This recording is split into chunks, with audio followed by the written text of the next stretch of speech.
De Jean-Marc Daniel, on va parler aujourd'hui des méfaits du protectionnisme, Jean-Marc. Exactement, il va y avoir deux grands thèmes dans mon intervention, les méfaits du protectionnisme, Mumbai. Et pourquoi ? Parce que la Banque mondiale vient de sortir son rapport. Alors, elle sort toujours un rapport à cette période-ci de l'année. Ce qui est intéressant, c'est qu'il y a toute une partie qu'on reconstitue l'histoire de l'année dernière. On va avoir les statistiques mondiales de 2024. Jusqu'à présent, on n'avait que celles de 2023. Et puis, les perspectives économiques de l'année en cours et de l'année prochaine. Et ces perspectives économiques sont en recul de façon un peu systématique depuis ces derniers temps. Elle avait annoncé l'année dernière que la croissance mondiale serait en 2,7%. Là, elle anticipe 2,3%.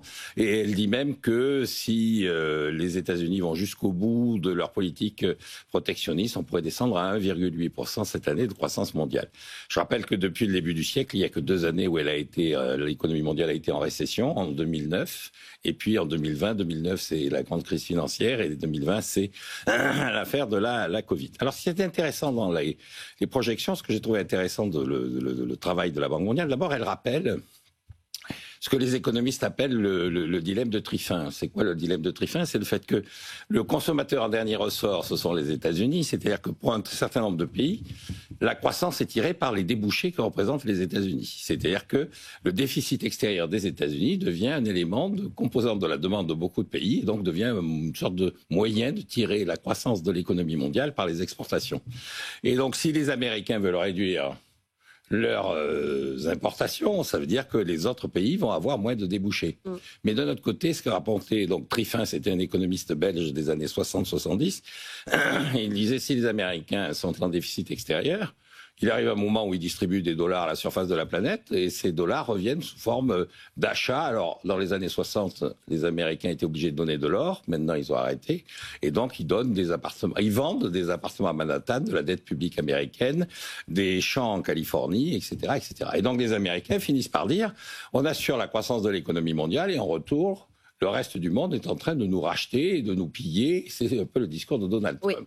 Et donc, la Banque mondiale dit, finalement, il y a un raisonnement derrière l'attitude de Donald Trump qui paraît assez, sinon absurde, du moins un peu aléatoire dans sa façon de se comporter. Il y a un raisonnement qui n'est pas totalement infondé. Et donc, la deuxième conclusion de la Banque mondiale, c'est de dire, il va falloir trouver des relais de croissance ailleurs. Et donc, ce que met en avant la Banque mondiale, c'est que la Chine va avoir une croissance de 4,5% cette année, mais que l'Inde va avoir une croissance de 6,3%. Oui. Et que l'Asie du Sud est en train de devenir le lieu où se fait la croissance. Et donc, on rebondit sur une de mes deuxièmes obsessions. La première, c'est le protectionnisme est une absurdité.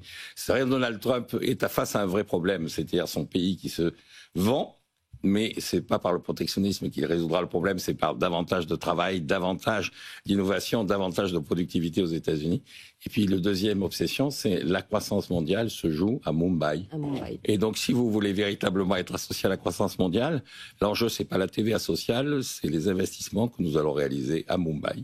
Vous avez compris, Nicolas Dose ? Oui, on devrait se cotiser pour acheter un billet à Jean-Marc pour Mumbai. Qu'il aille au plus près de la croissance mondiale. Bon, on appelle ça le débat Dose-Daniel. Là, il n'y a pas de débat. Je ne vais pas vous trouver un argumentaire de dingue pour défendre le protectionnisme. Sur Mumbai, bon... Là, on a un débat avec Jean-Marc pour savoir si le fait d'être attractif et d'attirer des investissements directs étrangers est un plus ou un moins. Moi, je considère qu'il vaut mieux faire envie que repousser. Bon, on pourra avoir ce débat à plusieurs reprises. Je regarde ce que dit la Banque mondiale. Objectivement, il n'y a aucun doute sur le lien entre la guerre commerciale déclenchée par les États-Unis et l'incroyable ralentissement auquel on assiste. L'idée, c'est quand même que l'année 2025, c'est la pire année depuis 2008 et que la décennie, c'est l'une des pires depuis les années 60. On est quand même sur des chiffres de ralentissement hyper importants. Et je veux bien que Mumbai soit la ville élue des dieux pour les années qui viennent, sauf que quand même l'ensemble des pays émergents et des pays pauvres sont pointés par la Banque mondiale comme les toutes premières victimes. Il y a des chiffres qui m'ont frappé. La croissance du revenu par habitant des émergents en 2025-2027 sera 100 points de base en dessous de la moyenne observée entre 2000 et 2019. C'est quoi 2000-2019 ? C'est l'époque de la mondialisation heureuse. C'est l'époque de The World is Flat, du libre-échange. C'est l'époque de l'enrichissement généralisé globalement de la planète et la réduction des inégalités. À partir du jour où on fait l'inverse, on voit que ça va très vite. Et surtout, ça va très vite et les dégâts sont hyper hyper violent. Parce que la Banque mondiale indique que, effectivement, Jean-Marc rappelait, 2020, année Covid, année particulière, ce que les 5 ans 2020-2025 ont coûté aux pays émergents, ils vont mettre 20 ans pour ça. Donc on est vraiment rentré dans un truc dont on n'a pas fini de voir les stigmates. Alors évidemment que tout ça est lié à cette incroyable guerre commerciale, surtout qu'on ne sait pas du tout où elle va, la guerre commerciale. Non. Mais elle a bel et bien été déclenchée. J'ai regardé quelles sont les premières conclusions de la fête de New York, qui a regardé que sur les US. Là, on ne parle pas des pays émergents.